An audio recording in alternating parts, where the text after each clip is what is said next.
Oi. Lá pelo início dos anos 2000, 2003, 2005, por aí, um pouquinho antes até, e também um pouquinho depois, eu participei não, eu comecei a tentar entender ah, a questão dos materiais na área moveleira, tá? Qual é a abundância que nós temos de madeira?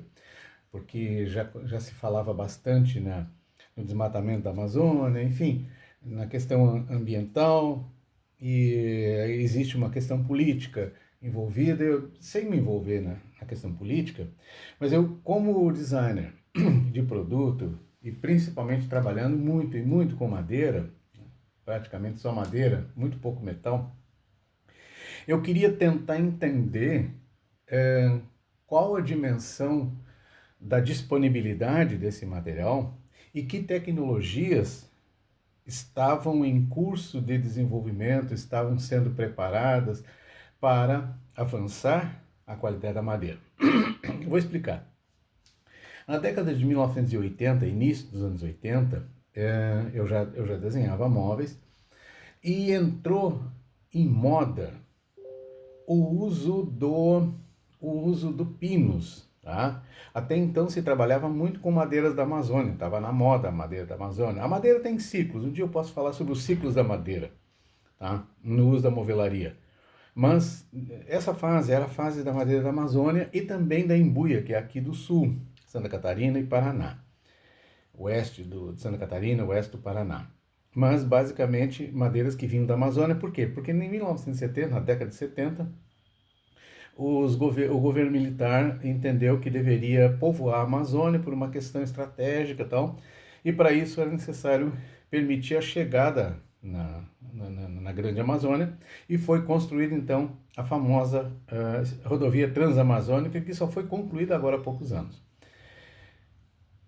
Com isso foi extraída muita madeira. A madeira apodrecia lá, então o custo da madeira era basicamente o frete, quer dizer, praticamente nem era cobrado o material, era cobrado o frete, que era muito dispendioso, era muito difícil transitar naquela estrada, naquelas condições, que na época de chuva então, impossível. E a madeira vinha para o sul, e aqui então ela era processada e se proliferou o uso da madeira da Amazônia. Tá?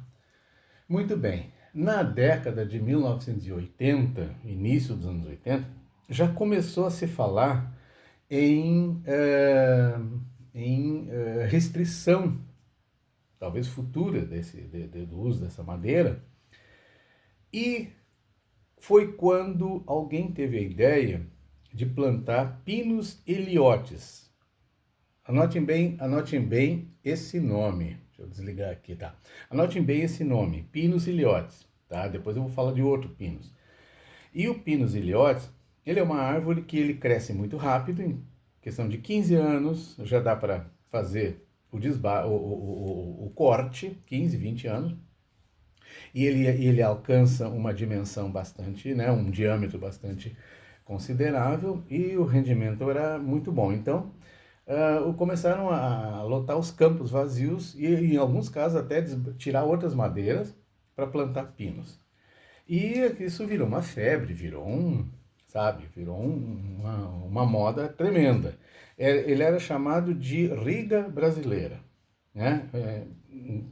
Para comparar com pinos de Riga, Riga é uma região, né, no Golfo da Lituânia, é um país, né, onde o Golfo de Riga ele, uh, ele produz uma madeira, né, que é parente do pinus, toda da mesma família, só que tem um detalhe, como ele lá é frio, ele leva muitos anos para atingir um certo volume. E os anéis de crescimento são muito próximos, aquelas linhas, né? Você corta uma madeira de topo, cada anel, cada disquinho daqueles é um ano de crescimento. Então ali você consegue separar, por exemplo, a parte mais rígida, que é o inverno, a parte mais macia, que é o verão, que cresce mais, assim por diante. É fácil de identificar a idade de uma árvore pelos anéis de crescimento. Então, Como lá é muito frio, demora muito mais, uma árvore leva 80, 100 anos para atingir certa espessura. E o que acontece? Ela fica com muitas linhas e fica muito bonito, um material belíssimo, né? E rígido, resistente e tal. Como no Brasil descobriu-se que ela cresce muito rápido, disse, nossa, vamos pegar a mesma madeira e aqui vai chamar de riga brasileira. Porém, porém, é... um pouquinho antes, como é que popularizou esta riga? Porque lá por ser mais abundante, ela era usada como pallet. Essa base para transporte de carga, de mercadoria em navios, em caminhões. E chegava no porto, ela era descartada. Os carpinteiros, os marceneiros descobriram um potencial de usar aquela madeira, né? Utilizar as ripas, usar aquela madeira como decorativo, ornamental. E o pessoal gostou, disse, então vamos fazer com a riga brasileira, que é o pinus. E aí popularizou, e aí virou uma febre, e aí virou uma poluição. Só que, assim como popularizou, ela também caiu em descrédito. Ela caiu em desuso. Por quê? Porque ela era muito mole, muito macia, pouca resistência, um material que danificava com facilidade, pegava cupim e assim por diante. É, e não agradou. E ela ficou vulgarizada, ela praticamente vulgarizou essa madeira. Muito bem, mas como nesse tempo já começaram as exportações dos móveis desse material para o México, até mesmo para a Europa, para os Estados Unidos e tal, o que aconteceu? As fábricas, ou melhor, o que acontecia nesse tempo? Quais eram os erros cometidos? Em primeiro lugar, erro de engenharia florestal, tá? Plantavam errado, colhiam errado. Já explico por quê. Erro de engenharia industrial. Usavam as mesmas ferramentas, as mesmas fresas, as mesmas máquinas, a mesma velocidade de corte que se usava para uma madeira super dura, super resistente, super forte da Amazônia para cortar o pinus que é macio. Estourava tudo, não dava qualidade. E por fim, não tinha material de acabamento, tá? Por quê? Porque o poliuretano, como nós conhecemos hoje, entrou no Brasil no final, na metade da década de 90. Antes disso não existia. Então, inicialmente usavam-se laca, que é uma coisa natural, usava-se para um móvel mais sofisticado, usava-se betume piche, né? Betume e misturado com cera de abelha e diluído com gasolina. E assim, quem queria fazer mais rápido, mais barato, usava óleo diesel, que não evapora nunca, a gasolina evapora. Então o que acontecia? Ficava um móvel bonito, lustroso, mas no momento que aquecia, botava a mão, sentava ali e marcava tudo. Era uma porcaria. Literalmente era uma porcaria. Só que as fábricas, principalmente Gramado, popularizou com esse tipo de móvel, né? Um móvel pesado, tal, pintado com isso aí. E algumas fábricas, então, alguns fabricantes menos escrupulosos ou mais inescrupulosos, o que eles fizeram? Eles usavam um material de menor qualidade, mais inferior, que era o caso, trocar gasolina por óleo diesel para diluir a cera, né? E com isso baixar a qualidade. Muito bem. Aí pintavam de escuro imitando a embuia, que era uma madeira mais nobre. Em pouco tempo aquilo poluiu, aquilo ficou em total descrédito, né? Muito bem. Mas como as empresas, Gramado não, Gramado nunca foi exportador, mas como as empresas de Bento Gonçalves, do Polo de São Bento no Sul, do Planalto Norte Catarinense, tá? E talvez do Paraná, assim por diante, eram exportadoras, se tornaram exportadoras desse tipo de material, principalmente o México, tá? E para outros países do Oriente, o que aconteceu? Os europeus, italianos e alemães, que já dominavam a tecnologia, talvez os americanos, mas a experiência que eu tenho é mais com italianos e alemães. Eles trouxeram, porque interessou a eles a possibilidade de que o Brasil produzisse bastante, fosse fácil de produzir, de que havia mão de obra, né, mais acessível do que na Europa. Na época não se falava em China, nem em Vietnã, nem em Egito. Então, eles fizeram o seguinte, eles trouxeram tecnologia, colocaram equipamentos, tecnologia, treinamento, capacitação, tá? E em todo sentido, em todas as engenharias, florestal, industrial e química, tá? Com isso, o que que acontece? Eles melhoraram não só, vamos começar lá pela floresta, ensinaram a trabalhar com floresta remanejada, onde parte da floresta é nativa para manter os animais, eram criados corredores, e foi criada funciona até hoje, uma simbiose, né, entre a floresta nativa e a floresta plantada, e depois foram crescendo, proliferando. Aí mais uma coisa, a árvore já não era mais a mesma, já não era mais o Pinus iliotis. Passou a se chamar, passou a se plantar um pinus de melhor qualidade, com melhoria genética, chamado Pinus teda ou taeda, né?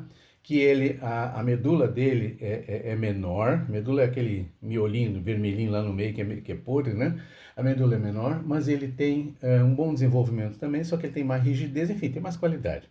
Então, outra coisa, eles cortavam a madeira e secavam de maneira errada, o antigo, né? Aí o que acontece? Carunchava, né? Criava, enfim, estragava, esverdeava, dava problema. O que que acontece? Eles, na engenharia florestal, eles ensinaram os brasileiros, os plantadores brasileiros, a produzir, a cuidar. Derrubou a árvore, já passa um produto lá no topo para não entrar caruncho, para não entrar fungo, já vai para o corte, do corte ainda molhado vai para a estufa e tem níveis de umidade, teor de umidade, tudo controlado. Passou a ser com rigor técnico europeu. Ok. Na indústria, começaram a entrar as CNCs, são os robôs, as máquinas de corte de alta velocidade, com fresas adequadas também para corte de alta velocidade e ferramentas adequadas para esse tipo de corte, para esse tipo de material. E no acabamento, então, entraram os poliuretanos, os vernizes especiais e hoje, inclusive, a base d'água.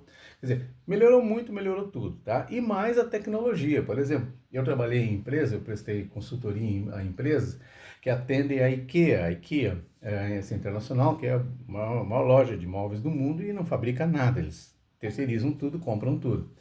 E na fábrica, na empresa, ela tem um painel, um mural com as normas de segurança e cuidados com o ser humano, com o ambiente, com o ser humano, assim por diante. Quer dizer, a empresa tem que seguir aquelas normas para depois falar em exportar.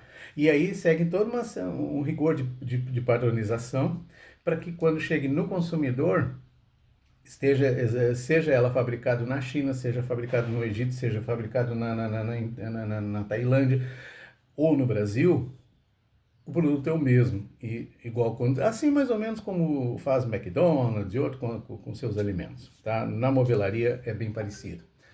Então, isso modificou o próprio estilo.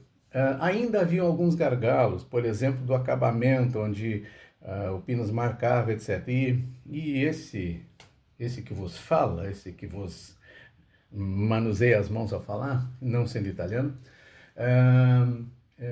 eu desenvolvi em 2008 um trabalho dentro dessa área, não vou entrar em detalhe agora, outro dia eu conto a história para vocês, e desenvolvi técnicas de acabamento que permitia, né,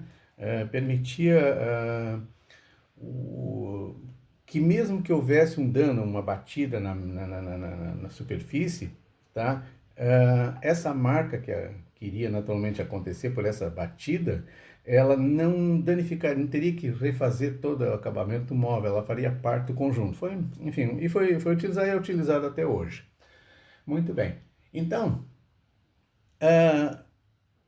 o motivo que eu comecei isso aí é porque eu queria falar dos materiais. Então eu pesquisei, comecei a pesquisar por conta própria. Não vou chamar pesquisar, porque a palavra pesquisar parece que eu sou cientista, parece que eu sou, não sou acadêmico, então, mas eu comecei a investigar, comecei a procurar por conta própria alternativa para oferecer meus clientes, enfim. E eu cheguei no bambu. Então, o vídeo já está com 15 minutos, vai ficar muito chato, muito extenso, né?